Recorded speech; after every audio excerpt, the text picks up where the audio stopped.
Huh. Looks like Super did indeed keep it 100. That's right everyone, Dragon Ball Super episode 100 has rolled along and words fail me. Rampage, the Savage Berserker Awakens. And not a giant sword or everlasting boat to be seen. That takes a lot of guts. So here we are, episode 100. I actually am really happy that we've managed to make it to this milestone and Super is still going strong. I remember the rumours that were circulating at the beginning of Super's run that on the Toei website there were only 100 episodes issued. That is clearly not the case. It's not going to be ending anytime soon. Also, thank you so much for sticking around and listening to these reviews ever since I started in episode 27. It really does mean a lot. So with that, on to the review. With one of their core members down, the Team Universe 7 fortress is looking a little shaky. Piccolo seems to believe that Krillin fell off, but what actually happened was that Krillin was knocked off by that dirty sneak Frost when he wasn't expecting it. I mean, yeah, Krillin shouldn't have been that cocky, but still, that oily slip, let the Krillin have his moment. Roshi is surprisingly optimistic, being so chilled up to this point with the entire thing. I guess all this glass half full talk is perfect to fill out an entire minute of animation, or lack thereof, at the beginning of the episode. Gives everyone a good amount of time to actually get yourself bedded in. However, if you were going to think that 18 was going to be sympathetic towards her husband, you would be sorely mistaken. Despite sound not working like that, 17 and 18 are constantly throwing shade at Krillin's direction despite him being hundreds of feet away. Oh, he could hear. He doesn't even have to know what they're saying to get the point of what they're talking about. He just gets it, you know?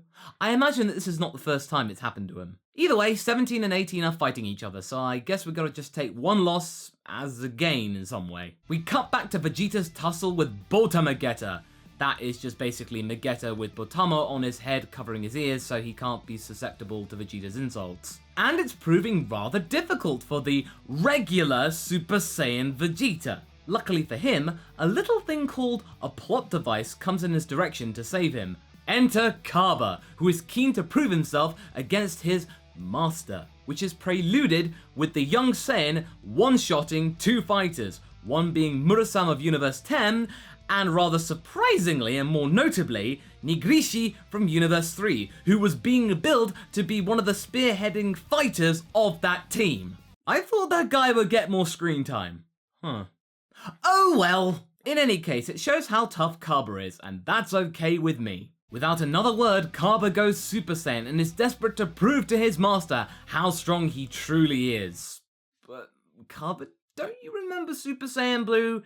He can do that and you can't. That and if you took out Vegeta, Universe 7 would be eliminated so you wouldn't have anyone to prove your strength to. I don't think you thought this through. Well, what it does accomplish, at least for us, are some cool looking shots of Vegeta and Kaba staring each other down despite all the chaos. It does look really good. Meanwhile, Hit is busy carving up Narirama, who I also thought was going to be a significant character, but little does Hit know that he's about to be body slammed by a rocket boost from Narirama's back. That's his saving grace, because apparently according to Aya the super nerd, he is just a body with extra arms as a bonus. Aya is so proud of it, of course, that we actually get the obligatory glass push like this. There you go. He thinks he's so big, but while this is all going on, we have something confirmed in the process. Hit can use his time skip ability here. It does count. It's not a weapon or an outside aid. It's what Hit does. It's what makes him him. It's an ability. That works. So okay, Hit's at full capacity here. This is going to be interesting. More Universe 6 action as Kale is going up against Universe 10's Not Zoidberg. No, actually it's just a guy called Methiop. But you know what? She's actually proving herself to be quite capable at fighting. She's holding her own against Methiop. That is until... Oh dear God, that's gross. Oh God, stop. Okay. Oh, I would hate to be on that other side and be Kale right now. Oh, God! If I were a normal Dragon Ball fighter and could kill at this point, an energy blast right in Methiop's mouth would be happening right now. But since I can't, just like how capes can prove to be sometimes a liability, ponytails are just as susceptible. Kale is promptly dubbed a human punching bag. Hey, Kale's not human. Get it right, you discount Street Fighter, you. Kale is completely powerless against these barrage of attacks, which is attacking her self-confidence, as well as her body, as well as her fanbase right now. They are getting it in the feels just as much as her in the gut. She promptly faints and is tossed aside for being no fun, but luckily for her, a little bit too luckily if you ask me, Caulifla comes in and stops her from being hurled out of the ring. She tells Kale to take a rest inside the conveniently placed dust cloud as she prepares to take out some fools and go Super Saiyan. Methiop is nothing. Caulifla, can you please just get rid of this guy? Yeah, thank you.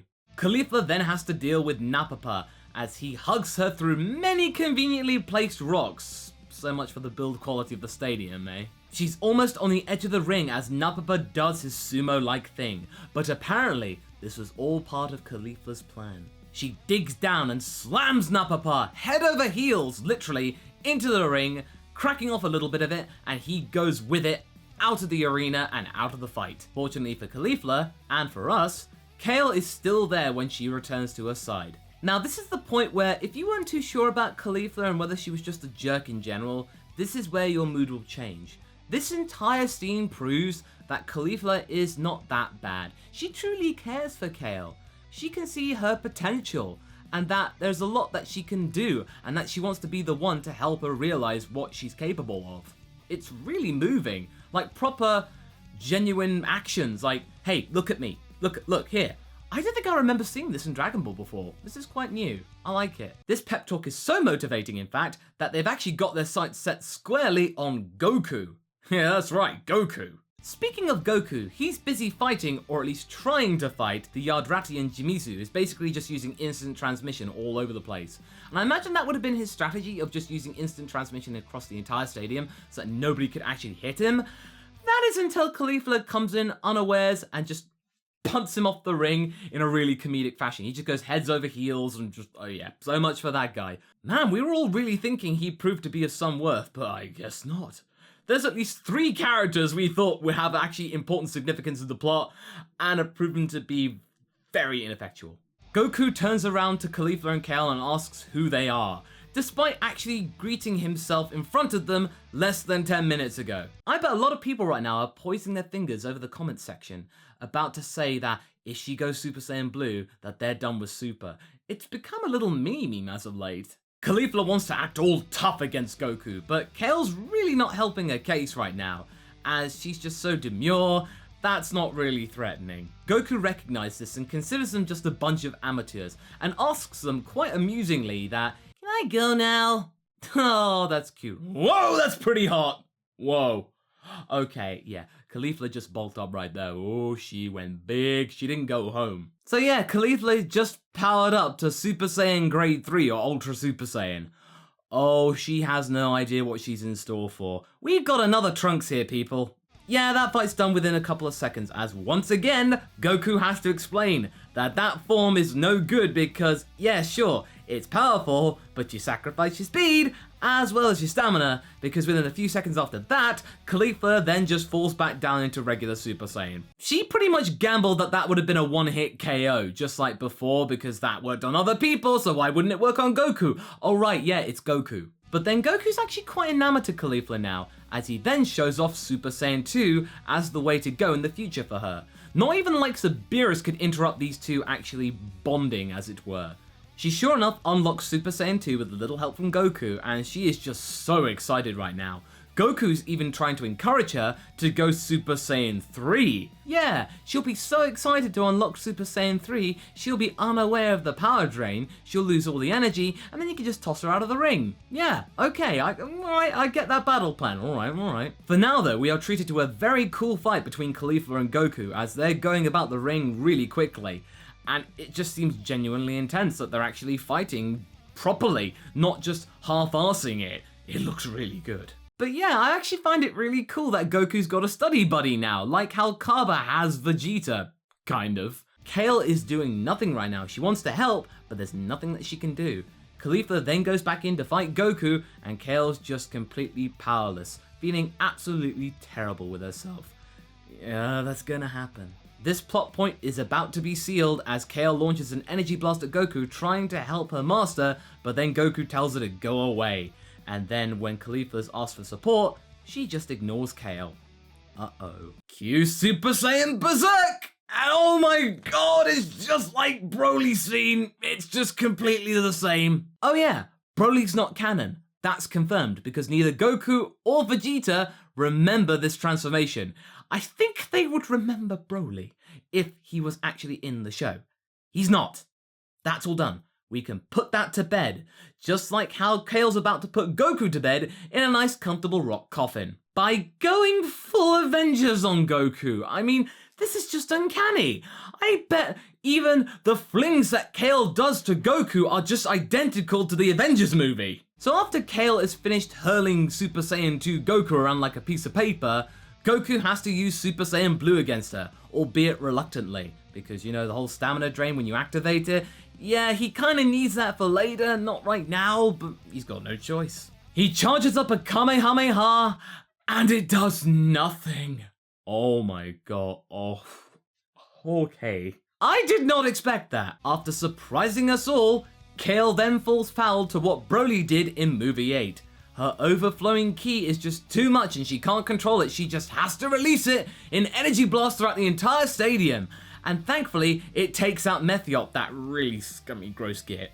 But seriously, after all that, it was only 1 KO? You would think that she could take out at least 6. All the Pride Troopers stand up and take notice, except Jiren, he's not interested. And what follows right now just makes him even more awesome. Without even flinching, Jiren heads over to Kale, punches her up into the air, takes her out with an energy blast, and knocks the Berserker out of her. With not even looking at her, and doing it with some kind of discreet flamboyance and eccentricity that is common with the Pride Troopers. Oh, that 10 seconds was brilliant. But yeah, Kale's out of her form, and remember, she's not been knocked out of the ring. She could come back in that form later on, just you wait. And yeah, we end the episode with Goku and Jiren staring each other down. Nothing else matters, nothing else is going to distract us. It's a simple staring at each other like we've seen all too many times before. All in all, this episode was intense. It had great action and animation, as well as Goku finally interacting with other Saiyan characters from a different universe, and female Saiyans at that. He was riveted, as were we. I don't really have much else to say other than that this was a great way to mark 100 episodes of Dragon Ball Super. Here's to a second 100 episodes of Dragon Ball Super, and many more besides. But anyway, that was indeed my review of Dragon Ball Super episode 100. Tune in next time for my review of episode 101. Until then, be sure to like and subscribe. Catch you later!